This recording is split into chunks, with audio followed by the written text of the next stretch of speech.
Listen, if you're following the George Zimmerman case, you've probably heard this sound before. That's the sound of a shot from a K-Tech PF9 handgun, just like the one caught on a 911 call the moment George Zimmerman killed Trayvon Martin. All right, what is your... There's gunshots. You just heard gunshots? Yes.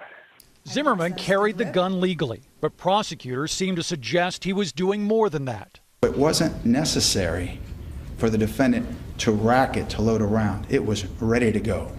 Zimmerman was carrying the gun with a bullet already loaded in the chamber and ready to fire. Was this a sign he was planning to do harm when he encountered Trayvon Martin? Gun safety inspector Larry Holt tells me Zimmerman was doing exactly what he was supposed to do. Was he carrying it properly? Properly, if I was ready to defend myself, you bet. Holt says this gun is designed strictly for personal protection.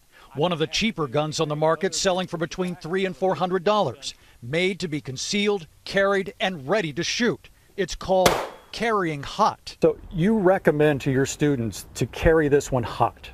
Absolutely. That's because it comes with a safety feature, an extra long trigger pull that prevents accidental firing.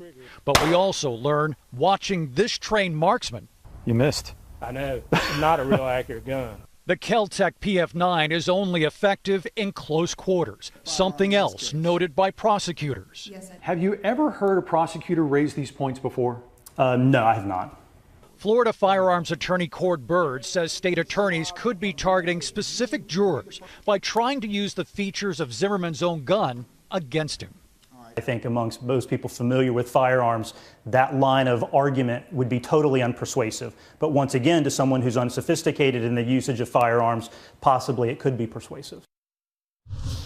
So, David, amazing when they're trying to say, look, just the way this gun is designed, the way you would have to pull the trigger, that just having this gun alone would be evidence of intent to kill. Is that a line that will work with this jury?